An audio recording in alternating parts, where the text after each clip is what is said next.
Here with a sneak peek, we begin tonight with the Speaker of the House. Let's give a warm welcome to your new Speaker, Mike Johnson.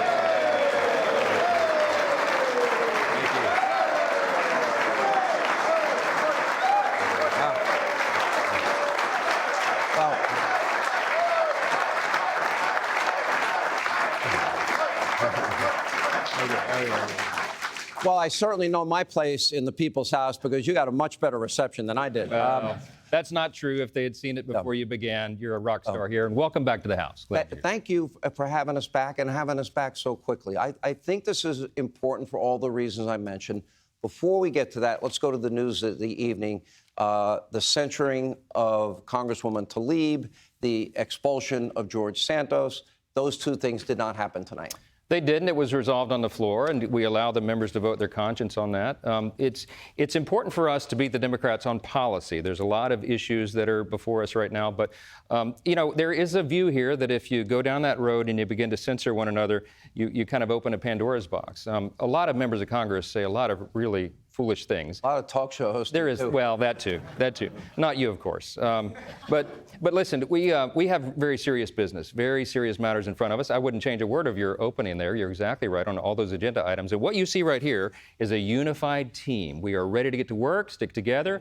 I hope the cameras will pan this audience to see the faces of all the leaders here. They're ready to work for the American people. Well, let me ask you, and we do have the ability to pan the audience, and please raise your hands if you want to answer. Is it possible on these issues that we're talking about, be it border security or Israel, or if we're talking about energy independence or law and order, I mean, can you all unite together? Do you all agree that you'll succeed together or fail together? Yes. You all agree? Now, with a slim majority, that is going to be a really difficult challenge. It is, but we're building this on teamwork and trust, and that's what this group has in common here. They're ready to get to work. I tell you what, we all went home for the weekend. Well, I didn't, but some did. They got to go home for the weekend to be in their districts, and if you talk to people individually, they'll tell you there's a real sense of excitement in the base. People are believing again. They're hopeful about the future, and the people in this room are. We believe America's best days are ahead of us. We're going to get through these Biden years, and we're going to turn this country around, and that work begins right now. We're ready to do it. Mr. Speaker, let me go to the FBI Director Wray yesterday and a very dire warning about national security and threats to our homeland. Let's play that tape. The ongoing war in the Middle East has raised the threat of an attack against Americans in the United States to a whole nother level.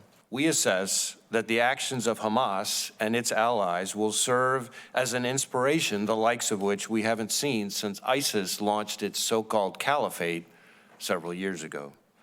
In just the past few weeks, multiple foreign terrorist organizations have called for attacks against Americans and the West. Here in the United States, our most immediate concern is that violent extremists, individuals or small groups, will draw inspiration from the events in the Middle East to carry out attacks against Americans going about their daily lives.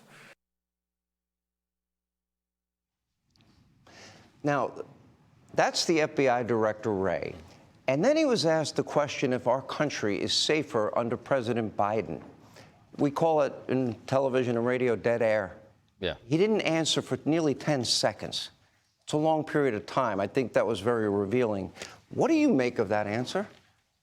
What he just described there is completely foreseeable. It's related exactly to our border. I mean, it's an abject failure. The Biden administration, the most glaring example of its failures, the failures of the whole administration, of what's happening at the border. And so we've had it open for almost 3 years now. We've had millions and millions of people come in, and also known terrorists. And so it would not be surprising to us if terrorist cells are setting up shop around the country. Everyone in this room has been jumping up and down, saying everything that we can to we're blue in the face.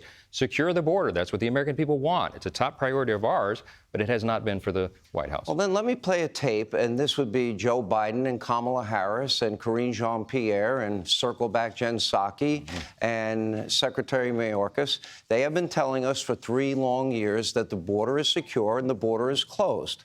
Now, we have an estimated 8 million illegal immigrants that I would argue Joe Biden not only didn't enforce our law, but he was aiding and abetting and allowing this all to happen. And anyway, so this is them for the last 3 years. They've been telling the American people this. Sounds to most folks like a crisis. Well, look, it's way down now. We've now gotten control. Precisely that. The border is closed. Nor could I have been clearer and continue to be so, which is the border is closed. The United States will continue to enforce our laws and secure our border. The border, we are working to make the border more secure. You're confident this border is secure? We have a secure border in that is a priority for any nation, including ours and our administration. We agree that the border is secure. All right.